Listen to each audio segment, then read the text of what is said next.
अच्छा स्टूडेंट्स, मैं आपको बी लॉ जो है ना, बिज़नेस लॉ बीकॉम पार्ट 2 की बुक, उसका मैं कुछ ओवरव्यू देने लगी हूँ और कुछ लॉन्ग क्वेश्चंस हैं आपके सामने। ये है chapter number 1, contract and it's kinds.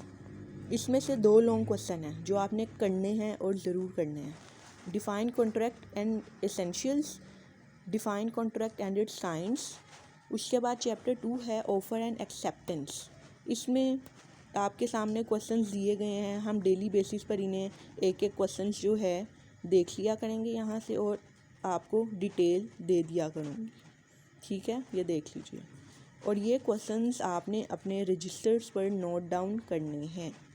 ठीक है, और डेली बेसिस पर इंशाल्लाह एक पर हम डिस्कशन करेंगे। देख लीजिए। और इसके अलावा आपने क्वेश्चंस नहीं करने।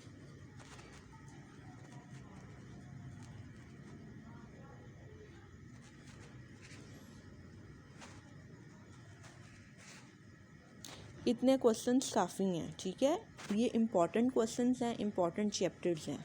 क्लियर हो गई बात? उम्मीद है कि आप नोट डाउन कर लेंगे।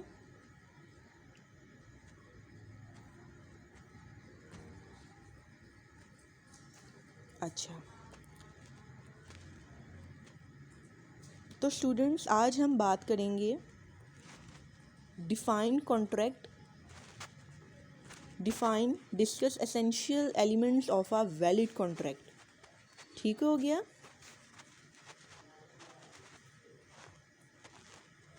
जी, ये है आपके सामने नोट्स की सूरत में long questions with answers, chapter number 1, contract and its kind. Clear? जी। असल में कॉन्ट्रैक्ट क्या है, ये क्यों ज़रूरी है, इसकी रिक्वायरमेंट्स क्या हैं?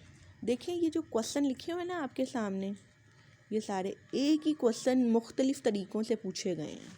क्लियर? उसका आंसर कुछ ऐसे होगा जैसे कि आपके सामने है क्वेश्चन नंबर 1, ये एसेंशियल्स ऑफ वैलिड कॉन्ट्रैक्ट। हम पहले डेफिनेशन देखेंगे। ये डेफिनेशन है, an agreement enforceable by law is contract. देखिए, कॉन्ट्रैक्ट क्या होता है? 2 लोगों के दरमियान एक मुआहिदा तय होना, इसे कहते हैं कॉन्ट्रैक्ट। क्लियर? इसकी एक्सप्लेनेशन जी, contract equal to agreement plus enforceability. Clear? ये 2 चीज़ें आती हैं, 2 फैक्टर्स आते हैं कॉन्ट्रैक्ट में। इसके बाद एग्रीमेंट देखें, सोशल एग्रीमेंट्स होते हैं और लीगल एग्रीमेंट्स होते हैं। सोशल एग्रीमेंट्स जो the agreements which do not create legal relations, वो एग्रीमेंट्स जो कि लीगल रिलेशंस ताल्लुकात क्रिएट नहीं करते between the parties are called social agreements और लॉ से एनफोर्सेबल भी नहीं होते। लीगल एग्रीमेंट्स क्या हैं? एग्जांपल हम देखते हैं। A agrees to supply four bags for ऑफराइज।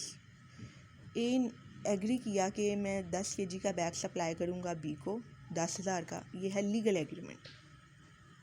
Social agreement की देखें, a father promises to pay his son ₹500 as pocket money के तौर पर उसने 500 दिया अपने बेटे को, लेकिन उसने इनकार कर दिया। तो ये है सोशल एग्रीमेंट जो कि लॉ से एनफोर्सेबल नहीं होता। इसके बाद एसेंशियल्स ऑफ वैलिड कॉन्ट्रैक्ट हैं। इसकी डेफिनेशन है, क्या है एसेंशियल्स? एक होता है वैलिड कॉन्ट्रैक्ट, एक होता है वॉइड कॉन्ट्रैक्ट। वैलिड कॉन्ट्रैक्ट क्या होता है? वो एग्रीमेंट्स, वो कॉन्ट्रैक्ट्स होते हैं, वो एग्रीमेंट्स वो एग्रीमेंट्स होते हैं जो कि फ्री कंसेंट ऑफ पार्टीज़ होते हैं। फ्री कंसेंट ऑफ पार्टीज़ पर भी एक आगे चैप्टर है। कंपीटेंट टू कॉन्ट्रैक्ट, जो मुआहिदे को कंपीट कर सकें। For lawful consideration, lawful object. Okay, इसके बाद ऑफ़र है, एक्सेप्टेंस है।